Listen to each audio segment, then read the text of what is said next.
Esdras, capítulo 1. No primeiro ano de Ciro, rei da Pérsia, em cumprimento à palavra do Eterno anunciada por Jeremias, o Eterno incitou Ciro, rei da Pérsia, a fazer um pronunciamento oficial em todo o seu reino. Ele o formulou da seguinte maneira: Decreto de Ciro, rei da Pérsia. O Eterno, o Deus dos céus, entregou-me todos os reinos da terra. Ele também me encarregou de construir um templo de adoração a Ele em Jerusalém de Judá. Todos os que pertencem ao povo do Eterno, sintam-se convocados, e que o Eterno, o seu Deus, esteja com vocês. Subam a Jerusalém de Judá e reconstruam o templo do Eterno, o Deus de Israel, o Deus de Jerusalém. Quem ficar para trás, onde quer que esteja vivendo, ajudará enviando prata, ouro, ferramentas e animais, além das ofertas voluntárias para o templo de Deus em Jerusalém.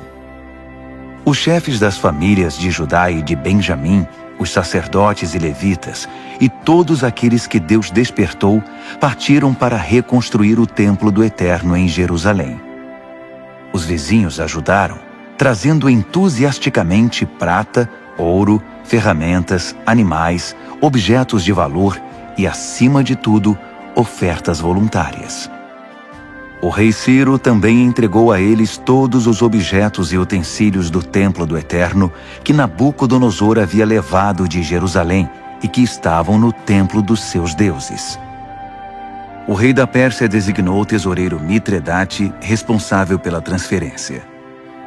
Ele fez um levantamento completo daqueles itens e os entregou a Sesbazar, governador de Judá. Eis a lista: 30 bacias de ouro, 1000 bacias de prata, 29 panelas de prata, 30 tigelas de ouro, 410 tigelas de ouro de segunda linha, 1000 itens variados. Ao todo, Sesbazar levou consigo 5.400 objetos de ouro e de prata quando voltou com os exilados da Babilônia para Jerusalém. Esdras, capítulo 2. Estes são os habitantes da província que retornaram do cativeiro, os exilados que Nabucodonosor, rei da Babilônia, tinha levado cativo. Eles voltaram para Jerusalém e Judá, cada um para sua cidade. Acompanhavam Zorobabel, Jesua, Neemias, Seraías, Reelaías, Mardoqueu, Bilzã, Mispar, Bigvai, Reum e Baaná. Este é o número dos que retornaram, de acordo com sua família de origem. Parós, 2.172. Cefatias, 372. Ara, 775. Paate Moabe, descendentes de Jesua e Joabe, 2.812. Elão, 1.254. Zatu, 945. Zacai, 760. Bani, 642. Bebai, 623. Asgade, 1.222. Adonicão, 666. Bigvai, 2.056. Adim, 454. Ater, descendentes de Ezequias, 98. Bezai, 323. Jora, 112. Rassum, 223. Gibar, 95. Israelitas identificados por lugar de origem: Belém, 123. Netofate, 56. Ananote, 128. Asmavete, 42. Kiriate Jearim, Sefira e Beerote, 743. Ramá e Geba, 621. Micmas, 122. Betel e Ai, 223. Nebo, 52. Magbis, 156. O outro Elão, 1254. Harim, 320. Lode, Hadide e Ono, 725. Jericó, 345. Senaá, 3630. As famílias sacerdotais: Gedaías, descendentes de Jesua, 973. Imer, 1052. Pazur, 1247. Harim, 1017. As famílias dos levitas: Jesua e Cadmiel, descendentes de Rodavias, 74. Os cantores, da descendência de Asaf, 128. Descendentes dos guardas: Salum, Ater, Talmon, Acube, Atita, Sobai, 139.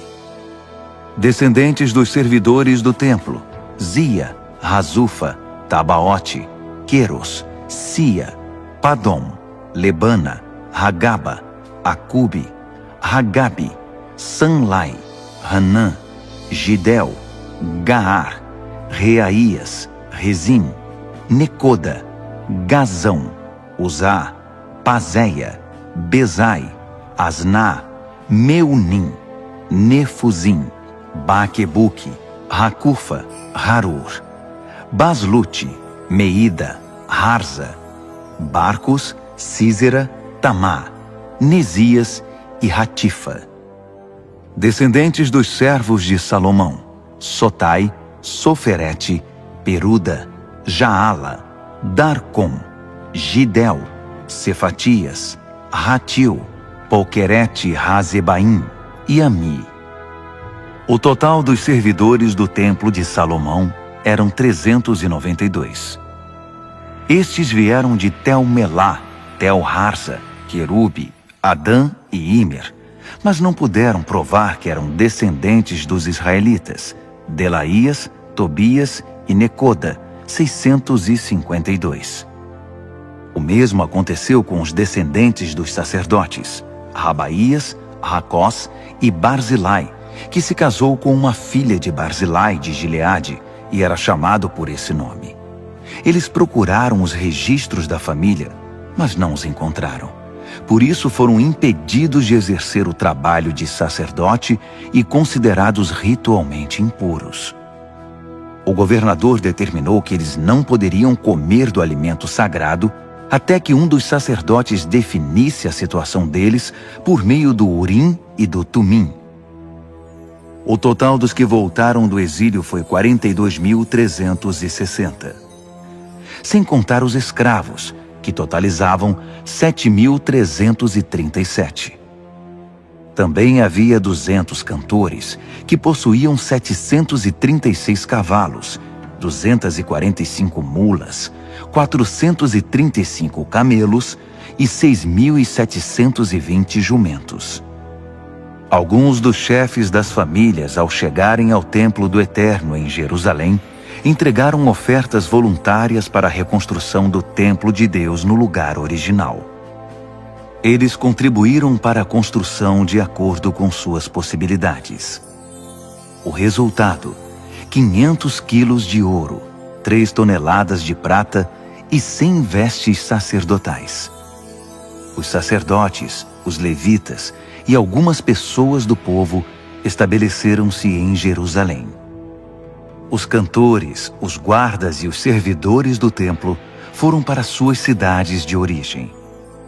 Todos os israelitas encontraram um lugar para morar.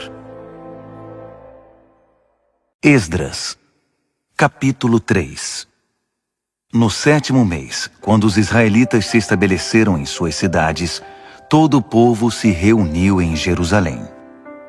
Jesua, filho de Josadaque, com seus parentes sacerdotes, e Zorobabel, filho de Sealtiel, com seus parentes, começaram o trabalho de construção do altar do Deus de Israel para oferecer as ofertas queimadas, conforme a revelação de Moisés, homem de Deus. Apesar de estarem com medo do que os vizinhos não israelitas pudessem fazer, começaram mesmo assim a erguer o altar sobre os alicerces e a apresentar ofertas queimadas de manhã e à tarde. Também celebraram a festa das cabanas conforme prescrito e apresentaram as ofertas queimadas determinadas para cada dia. Também apresentaram as ofertas dos sábados, da lua nova e das festas sagradas, bem como as ofertas voluntárias ao Eterno. Começaram a oferecer as ofertas queimadas ao Eterno no primeiro dia do 7º mês, apesar de não terem sido lançados ainda os alicerces do templo do Eterno. Eles contribuíram com dinheiro para a contratação de pedreiros e carpinteiros. Também deram comida, bebida e azeite para o povo de Sidom e de Tiro, como pagamento pelo cedro que trouxeram pelo mar do Líbano até Jope, uma carga autorizada por Ciro, rei da Pérsia. No 2º mês do 2º ano da chegada deles ao local do templo do Eterno em Jerusalém, Zorobabel, filho de Sealtiel, e Jesua, filho de Josadaque, com seus parentes sacerdotes e levitas, e todos os que voltaram do exílio para Jerusalém, deram início ao trabalho. Nomearam os levitas de 20 anos de idade ou mais para supervisionar a reconstrução do templo do Eterno. Jesua e seus parentes uniram-se a Cadmiel, Binui e Rodavias e aos parentes de Renadade, todos levitas, para supervisionar os trabalhadores do templo de Deus. Quando os trabalhadores lançaram os alicerces do templo do Eterno, os sacerdotes, com suas vestimentas, ficaram de pé com as trombetas, e os levitas, descendentes de Asaf, com os símbolos para louvar o Eterno, conforme a tradição de Davi, rei de Israel. Eles cantaram responsivamente ao Eterno com louvores e ações de graças. Sim, Deus é bom. Ah, sim, Ele nunca deixará de amar a Israel. Todo o povo pulou de alegria, louvando ao Eterno, pois os alicerces do templo do Eterno foram lançados. Enquanto a multidão cantava alegremente, muitos dos sacerdotes, levitas e chefes das famílias que tinham visto o primeiro templo choravam incontrolavelmente ao ver os alicerces do novo templo. Era impossível distinguir os sons de alegria do choro. O barulho podia ser ouvido de longe. Esdras, capítulo 4. Os antigos inimigos de Judá e de Benjamim souberam que os exilados estavam reconstruindo o templo do Eterno, o Deus de Israel. Eles vieram conversar com Zorobabel e com os chefes das famílias. Queremos ajudá-los porque também adoramos ao Deus de vocês. Temos oferecido sacrifícios a ele desde que Esar-Hadon, rei da Assíria, nos trouxe para cá. Mas Zorobabel, Jesua e o restante dos chefes das famílias de Israel responderam: de maneira alguma. A construção do templo do nosso Deus não significa a mesma coisa para vocês. Só nós construiremos o templo para o Eterno, o Deus de Israel. Fomos nós que recebemos de Ciro, rei da Pérsia, a incumbência de reconstruí-lo. Depois disso, aqueles homens começaram a fazer de tudo para desanimar o povo de Judá e para amedrontar os trabalhadores. Eles chegaram a contratar gente de fora para atrapalhar. A perturbação durou 15 anos, durante todo o reinado de Ciro até o reinado de Dario, reis da Pérsia. Na verdade, no início do reinado de Xerxes, eles fizeram uma denúncia contra os moradores de Judá e de Jerusalém. Mais uma vez, no reinado de Artaxerxes, Bislão, Mitredate, Tabeel e seus companheiros escreveram ao rei da Pérsia sobre os problemas de Jerusalém. A carta foi escrita em aramaico e foi traduzida. O texto a seguir está em aramaico.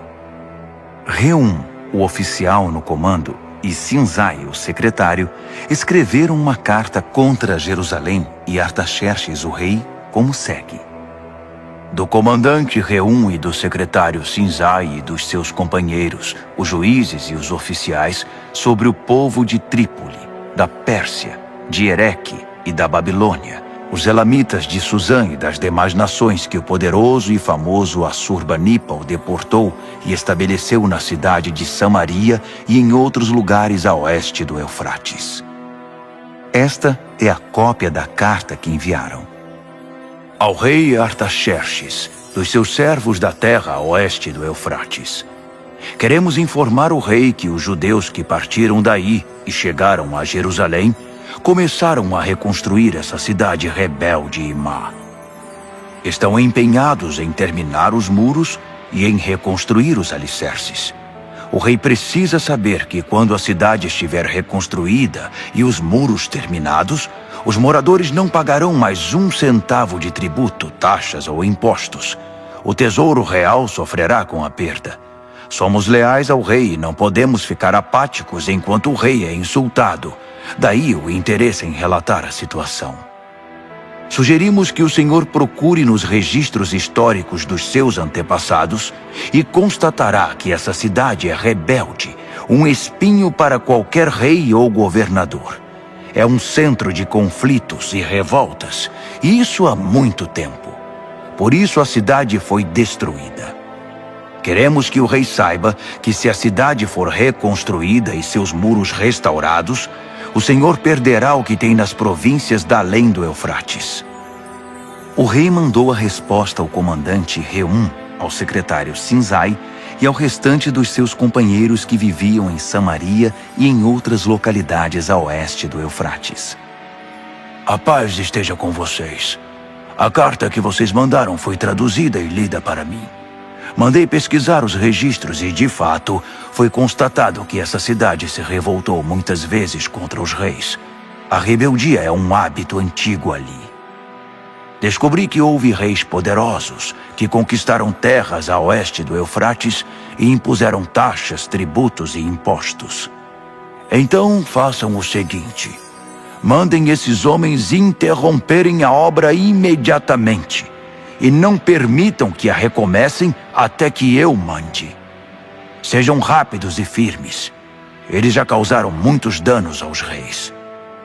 A carta do rei Artaxerxes foi lida para Reum, para o secretário Sinzai e seus companheiros.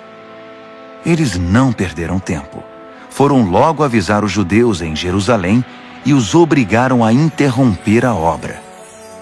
Assim, a reconstrução do Templo do Eterno em Jerusalém foi interrompida. Nada foi feito até o 2º ano do reinado de Dario, rei da Pérsia. Esdras, capítulo 5. Enquanto isso, os profetas Ageu e Zacarias, filho de Ido, pregavam aos judeus em Judá e em Jerusalém com autoridade concedida pelo Deus de Israel. Por isso, Zorobabel, filho de Sealtiel, e Jesua, filho de Josadaque, reiniciaram a reconstrução do templo de Deus em Jerusalém. Os profetas de Deus vieram ajudá-los. Tatenai, governador do território a oeste do Eufrates na época, Setar-Bozenai e seus companheiros procuraram os israelitas e perguntaram: quem deu autorização a vocês para reconstruir o templo e restaurar os muros? Então informamos a eles os nomes dos encarregados da construção. Mas Deus estava atento aos líderes dos judeus. Por isso a obra não foi interrompida até Dario ser informado e enviar a resposta oficial. Tatenai, governador do território a oeste do Eufrates, Setar-Bozenai e seus companheiros, os oficiais do território, enviaram uma carta ao rei Dario. Este é o conteúdo. Ao rei Dario, paz e sucesso. Queremos relatar ao rei que fomos à província de Judá, ao templo do grande Deus que está sendo reconstruído com enormes pedras. No momento estão pondo as vigas de madeira nas paredes. A obra está sendo executada com empenho e rapidez. Perguntamos aos líderes: quem deu autorização a vocês para reconstruir o templo e restaurar os muros? Também pedimos os nomes dos responsáveis para que pudéssemos informar quem são os encarregados da construção. Eles nos disseram o seguinte: somos servos do Deus dos céus e da terra. Estamos reconstruindo o templo que foi construído muito tempo atrás. Um grande rei de Israel construiu toda esta estrutura. Mas nossos antepassados deixaram o Deus dos céus furioso. Por isso, ele os entregou nas mãos de Nabucodonosor, rei da Babilônia, que destruiu o templo e levou o povo cativo para a Babilônia. Mas quando Ciro se tornou rei da Babilônia, no seu primeiro ano, autorizou a reconstrução do templo de Deus. Além disso, devolveu os utensílios de ouro e de prata do templo de Deus que Nabucodonosor tinha levado embora e posto no templo na Babilônia. O rei Ciro retirou-os do templo da Babilônia e os entregou a Sesbazar, a quem nomeou governador. Ele disse a Sesbazar: "Põe estes utensílios de volta no templo de Jerusalém." Desde então, estamos reconstruindo o templo, mas ainda não terminamos. Agora, se o rei concordar, procure nos registros dos arquivos reais da Babilônia se de fato o rei Ciro autorizou a reconstrução do templo de Deus em Jerusalém. Então, por favor, informe-nos da decisão do rei sobre o assunto. Esdras, capítulo 6.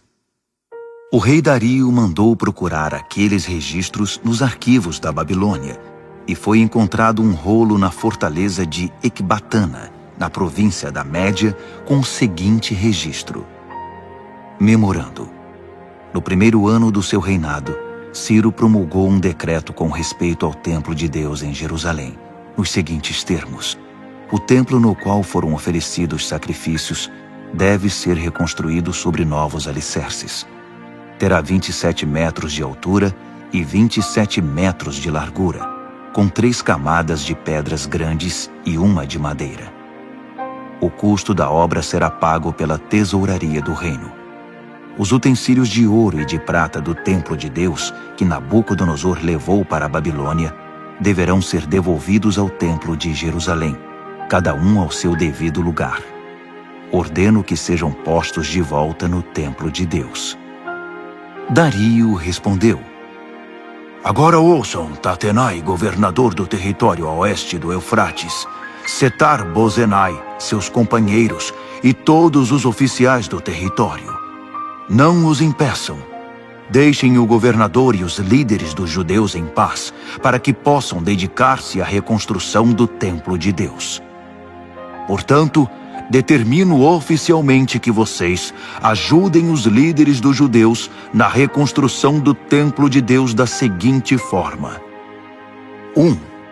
Todos os custos da construção serão pagos pela tesouraria do reino, dos tributos arrecadados do território a oeste do Eufrates. Pague-nos em dia, para que a obra não seja interrompida. 2.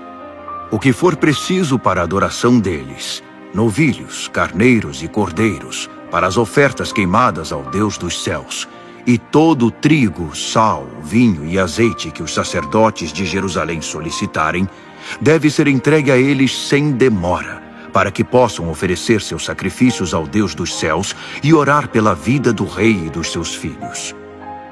Determino ainda que qualquer um que violar essa ordem seja pendurado numa viga tirada da própria casa do réu, depois que ela for reduzida a um monte de entulho. Que o Deus, cujo nome foi posto naquele local, destrua qualquer rei ou povo que ouse desrespeitar esse decreto e destruir o templo de Deus em Jerusalém. Eu, Dario, o decretei. Executem exatamente como está determinado e rapidamente.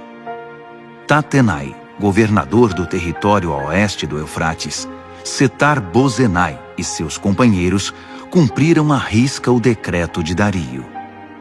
Assim, os líderes dos judeus deram prosseguimento à construção. A obra continuava exatamente como os profetas Ageu e Zacarias, filho de Ido, haviam anunciado.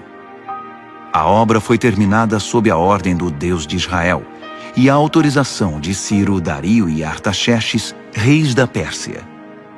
O templo foi concluído no dia 3 do mês de Adar, no 6º ano do reinado do rei Dario.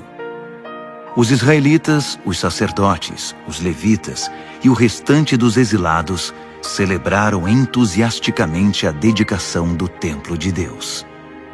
Para a cerimônia de dedicação, ofereceram 100 novilhos, 200 carneiros e 400 cordeiros. Como oferta de perdão, ofereceram 12 cabritos, um para cada tribo de Israel.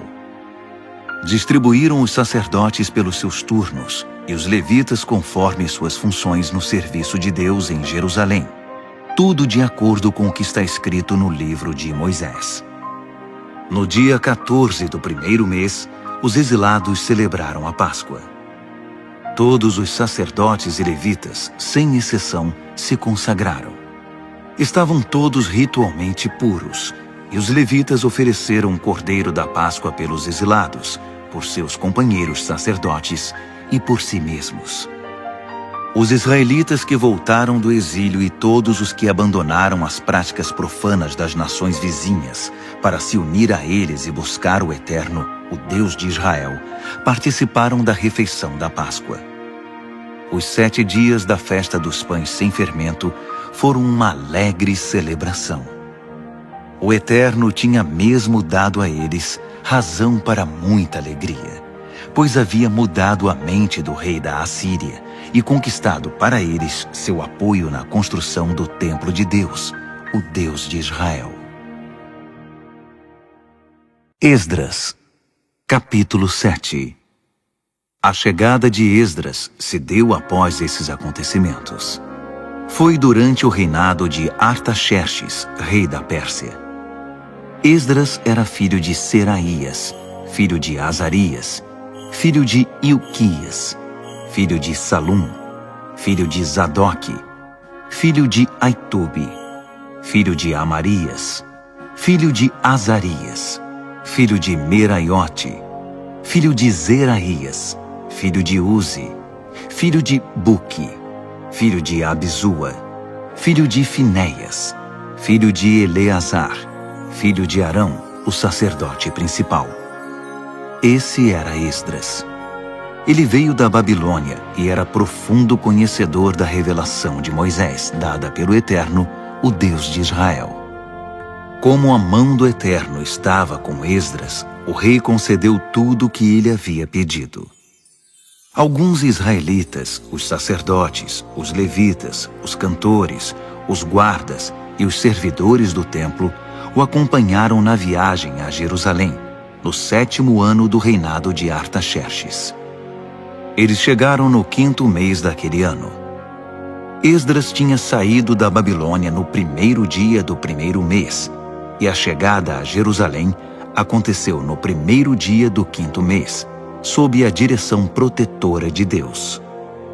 Esdras dedicou-se a estudar e a praticar a revelação de Deus, e a ensinar aos israelitas as verdades contidas no livro. Esta é a carta que o rei Artaxerxes entregou a Esdras, sacerdote e estudioso, mestre em questões relativas aos ensinamentos do Eterno para Israel. Artaxerxes, rei dos reis, ao sacerdote Esdras, estudioso dos mandamentos do Deus do céu. Paz e sucesso. Estabeleço por meio deste decreto que qualquer israelita cidadão do meu reino que queira subir a Jerusalém, até mesmo os seus sacerdotes e levitas, estão autorizados a ir. Vocês estão sendo enviados pelo rei e seus 7 conselheiros para verificar como está Judá e Jerusalém em relação à obediência ao ensino do seu Deus que vocês estão levando em mãos. Vocês também estão autorizados a levar a prata e o ouro que o rei e os seus conselheiros estão doando para o Deus de Israel, que habita em Jerusalém, e a prata e o ouro arrecadados por meio da contribuição generosa de toda a Babilônia, incluindo a do povo e dos sacerdotes, para o templo do seu Deus em Jerusalém. Utilizem esse dinheiro criteriosamente para comprar bois, carneiros, cordeiros e os ingredientes para as ofertas de cereal e de bebida. Depois, ofereçam-nas sobre o altar do templo do seu Deus em Jerusalém. Fiquem à vontade para utilizar o restante da prata e do ouro naquilo que vocês e seus parentes acharem melhor, conforme a vontade do seu Deus. Entreguem ao Deus de Jerusalém os utensílios que foram devolvidos a vocês para o serviço no templo do seu Deus. Se precisarem de mais alguma coisa para o templo, paguem com os recursos da tesouraria do reino. Eu, o rei Artaxerxes, autorizo solenemente e determino a todos os tesoureiros do território a oeste do Eufrates que forneçam ao sacerdote Esdras, o estudioso dos mandamentos do Deus do céu, tudo de que ele precisar, até a quantia de 3,5 toneladas de prata, 100 tonéis de trigo, 10 barris de vinho, 10 barris de azeite e sal à vontade. Tudo o que o Deus dos céus exigir para o templo deve ser entregue sem hesitação, porque o rei e seus filhos arriscariam provocar sua ira. Fique claro que ninguém poderá cobrar tributos, taxas ou impostos de nenhum sacerdote, levita, cantor, guarda do templo, servidor do templo ou qualquer trabalhador vinculado ao templo de Deus. Eu o autorizo, Esdras, com a sabedoria que Deus deu a você, a nomear magistrados e juízes para administrar a justiça a todo o povo do território a oeste do Eufrates, que viva de acordo com os mandamentos de Deus. Você tem a missão de ensinar os mandamentos de Deus aos que não os conhecem. Quem não obedecer aos mandamentos do seu Deus e às leis do rei, deve ser imediatamente processado e punido com morte, exílio, multa ou prisão. Bendito seja o Eterno, o Deus de nossos antepassados, que concedeu ao rei o propósito de honrar o templo do Eterno em Jerusalém. Além do mais, Deus fez que o rei e todos os seus conselheiros e oficiais influentes fossem benevolentes para comigo. O Eterno, meu Deus, esteve ao meu lado. Por isso estou pronto para ir. Já organizei a viagem de todos os líderes de Israel que irão me acompanhar. Esdras, capítulo 8. Estes foram os chefes das famílias e os que se alistaram para sair comigo da Babilônia, no reinado do rei Artaxerxes. Da família de Finéias, Gerson; família de Itamar, Daniel; família de Davi, Atos; família de Secanias; família de Parós, Zacarias com 150 homens registrados; família de Paate-Moabe, Elioenai, filho de Zeraías com 200 homens; família de Zatu, Secanias, filho de Jeeziel, com 300 homens; família de Adim, Ebede, filho de Jonatas, com 50 homens; família de Elão, Jesaías, filho de Atalias, com 70 homens; família de Cefatias, Zebadias, filho de Micael, com 80 homens; família de Joabe, Obadias, filho de Jeiel, com 218 homens; família de Bani, Selomite, filho de Josifias, com 160 homens; família de Bebai, Zacarias, filho de Bebai, com 28 homens; família de Asgade, Joanã, filho de Racatã, com 110 homens; família de Adonicão, trazendo os últimos, Elifelete, Jeuel, Semaías, com 60 homens; família de Bigvai, Utai e Zabude, com 70 homens. Eu os reuni próximo ao canal que desce para Aava. Acampamos ali 3 dias. Descobri que no grupo só havia leigos e sacerdotes, mas nenhum levita.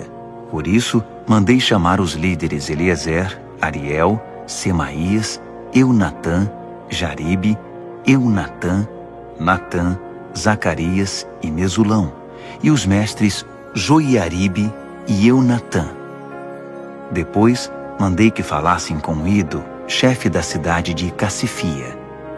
Expliquei o que deveriam dizer a Ido e a seus parentes que moram em Cassifia. Mande-nos ministros para o templo do nosso Deus. A boa mão de Deus estava conosco, Por isso eles trouxeram um homem sábio da família de Mali, filho de Levi, filho de Israel, que se chamava Serebias. Entre filhos e irmãos vieram 18 homens.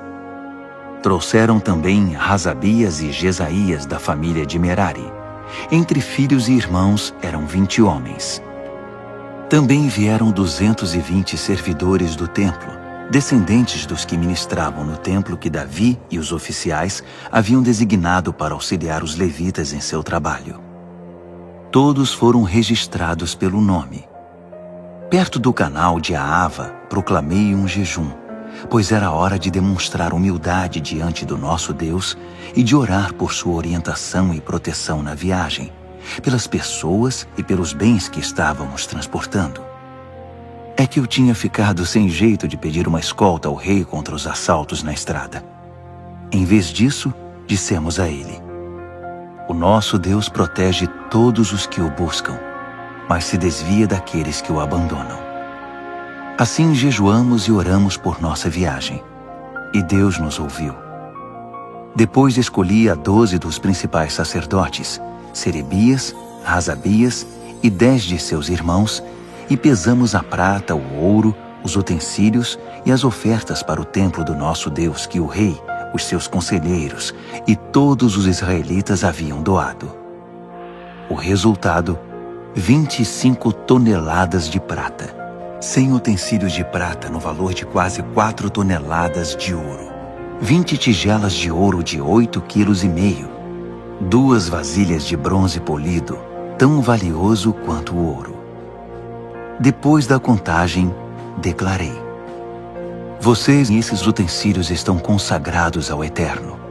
A prata e o ouro são ofertas voluntárias para o Eterno, o Deus de seus antepassados.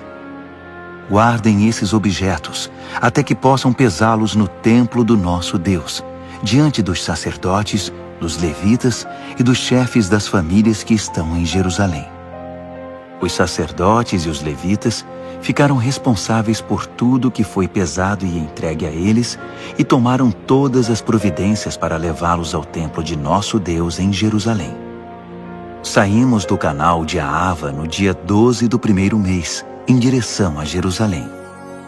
Deus esteve conosco durante toda a viagem e nos protegeu de assaltos e de bandidos nas estradas. Chegamos a Jerusalém e aguardamos 3 dias. No 4º dia, a prata, o ouro e os utensílios foram pesados no templo do nosso Deus e entregues a Meremote, filho do sacerdote Urias. Eleazar, filho de Finéias, estava com ele, além dos levitas Josabade, filho de Jesua, e Noadias, filho de Binuí. Tudo foi contado e pesado, e registraram o peso total.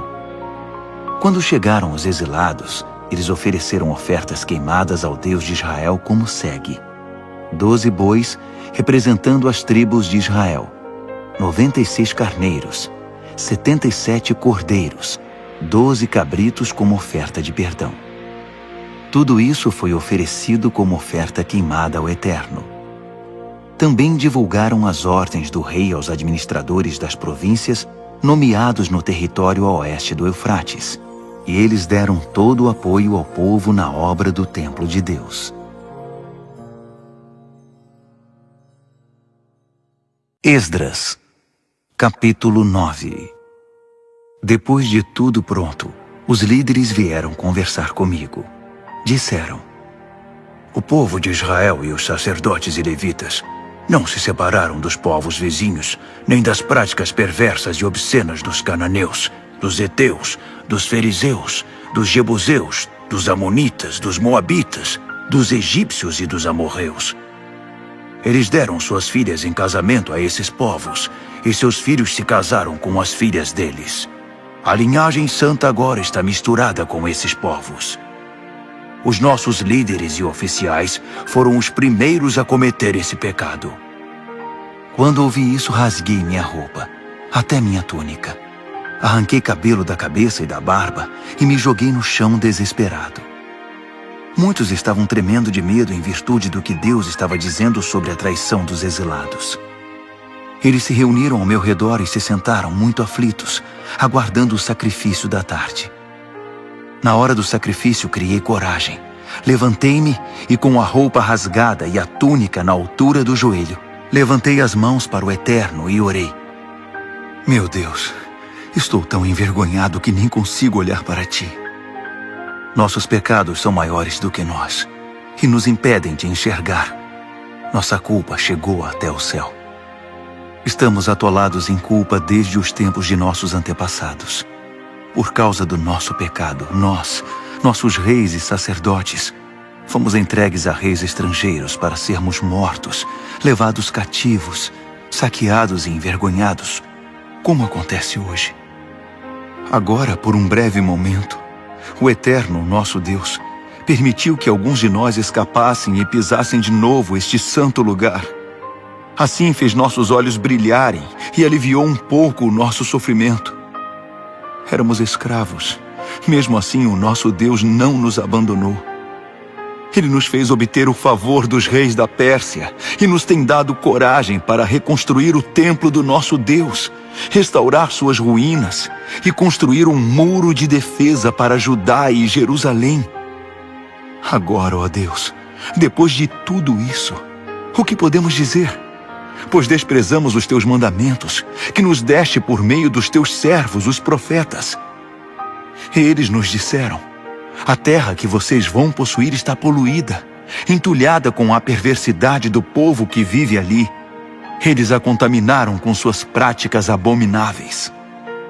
Por isso, jamais entreguem suas filhas em casamento aos filhos daqueles povos, nem deixem que as filhas deles se casem com seus filhos. Não permitam que esses povos se sintam à vontade no meio de vocês.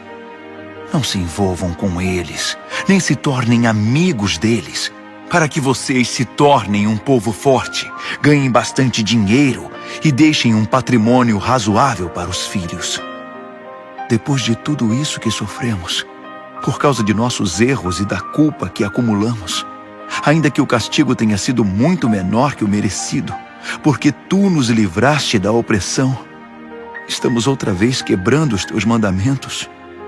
Nossos filhos estão se casando com pessoas que praticam perversidades. Não seria isso motivo para que elimines este povo, sem deixar um único remanescente, sem dar a ninguém a chance de escapar? Tu és o Deus justo de Israel. E hoje não passamos de um pequeno bando de exilados que conseguiram sobreviver. Olha para nós, que estamos diante de ti com toda essa culpa. Mas sabemos que não vamos aguentar esta situação por muito tempo. Esdras, capítulo 10. Esdras chorava, prostrado diante do templo de Deus. Enquanto orava e fazia essa confissão, uma multidão imensa de homens, mulheres e crianças de Israel se aglomerou em torno dele, e todos começaram a chorar compulsivamente. Secanias, filho de Jeiel, da descendência de Elão, na condição de porta-voz do povo, disse a Esdras: traímos o nosso Deus, casando-nos com mulheres estrangeiras dos povos ao redor. Mas nem tudo está perdido, ainda há esperança para Israel. Vamos fazer uma aliança agora mesmo com o nosso Deus. Vamos mandar embora todas essas mulheres e seus filhos, de acordo com o que o meu Senhor e aqueles que respeitam os mandamentos de Deus estão dizendo. Agora, Esdras, levante-se, tome a iniciativa e nós o apoiaremos. E não volte atrás. Assim Esdras arrancou dos sacerdotes, dos levitas e de todo Israel a promessa solene de acatar a proposta de Secanias. E eles honraram a promessa. Esdras deixou a praça que ficava em frente do templo de Deus e foi para a casa de Joanã, filho de Eliasibe, onde se hospedou. Ele continuou jejuando sem comer nem beber nada e chorando por causa da traição dos exilados. Depois disso, foram enviados mensageiros a todo o território de Judá e por toda Jerusalém, convocando os exilados a se reunirem em Jerusalém. Quem não aparecesse dentro de 3 dias, conforme a decisão dos líderes e das autoridades, teria seus bens confiscados e seria eliminado da comunidade. 3 dias depois, todos os homens de Judá e de Benjamim estavam em Jerusalém. No dia 20 do 9º mês, todos se sentaram na praça em frente do templo de Deus, impacientes, inquietos e ansiosos por causa da relevância do assunto da reunião e porque chovia muito. Finalmente, o sacerdote Esdras levantou-se e declarou: Vocês são traidores! Casaram-se com mulheres estrangeiras e assim aumentaram a culpa de Israel. Agora reconheçam seu erro diante do Eterno, o Deus de seus antepassados, e façam o que ele exige de vocês. Mantenham distância dos povos da terra e separem-se das mulheres estrangeiras. Toda a congregação respondeu a uma só voz: Sim, faremos tudo o que você mandar. Mas havia uma ressalva. Veja bem, tem muita gente aqui e estamos na época da chuva. Você não espera que resolvamos isso agora, debaixo de chuva, não é? Vai ser preciso esperar um pouco, porque foram muitos os que cometeram esse erro. Devemos deixar que nossos líderes decidam pela congregação e que cada homem que vive em nossas cidades e tenha se casado com uma estrangeira compareça aqui numa data determinada, acompanhado das autoridades e dos juízes da cidade. Faremos isso até que o furor da ira do nosso Deus se afaste de nós. Os únicos que se opuseram à sugestão foram Jonatas, filho de Azael, e Jazeías, filho de Tikvá, apoiados por Mesulão e pelo levita Sabetai. Então, os exilados decidiram pôr o plano em prática. O sacerdote Esdras escolheu pessoalmente homens que eram chefes de famílias. No primeiro dia do 10º mês, eles se reuniram para estudar a questão. No primeiro dia do 1º mês, todos os casos de homens que haviam se casado com mulheres estrangeiras estavam resolvidos. Entre as famílias dos sacerdotes, os que se casaram com mulheres estrangeiras foram: da família de Jesua, filho de Josadaque e seus irmãos, Maazéias, Eliezer, Jaribe e Gedalias. Todos se comprometeram em despedir suas mulheres e deram um aperto de mão, como sinal de compromisso. Também trouxeram um carneiro do rebanho como oferta de reparação. Da família de Imer, Hanani e Zebadias. Da família de Harim, Maazéias, Elias, Semaías, Jeiel e Uzias. Da família de Pazur, Elioenai, Maazéias, Ismael, Natanael, Josabade e Eleasa. Entre os levitas, Josabade, Simei, Quelaías, isto é, Quelita, Petaías, Judá e Eliezer. Entre os cantores, Eliasibe. Entre os guardas do templo, Salum, Telem e Uri. Entre os outros israelitas, da família de Parós, Ramias, Gesias, Malquias, Miamim, Eleazar, Malquias e Benaia. Da família de Elão, Matanias, Zacarias, Jeiel, Abdi, Jeremote e Elias. Da família de Zatu, Elioenai, Eliasibe, Matanias, Jeremote, Zabade e Aziza. Da família de Bebai, Joanã, Hananias, Zabai e Atlai. Da família de Bani, Mesulão, Maluque, Adaías, Jazube, Seal e Jeremote. Da família de Paate Moabe, Adna, Quelau, Benaia, Maazéias, Matanias, Bezalel, Binui e Manassés. Da família de Harim, Eliezer, Isias, Malquias, Semaías, Simeão, Benjamim, Maluque e Semarias. Da família de Hassum, Matenai, Matatá, Zabade, Elifelete, Jeremai, Manassés e Simei. Da família de Bani, Maadai, Anrão, Uel, Benaia, Bedias, Queluí, Vânias, Meremote, Eliasibe, Matanias, Matenai e Jaazai. Da família de Binui, Simei, Selemias, Natã, Adaías, Macnadbai, Sazai, Sarai, Azarreel, Selemias, Semarias, Salum, Amarias e José. Da família de Nebo, Jeiel, Matitias, Zabade, Zebina, Jadai, Joel e Benaia. Todos esses se casaram com mulheres estrangeiras, e alguns deles tiveram filhos com elas.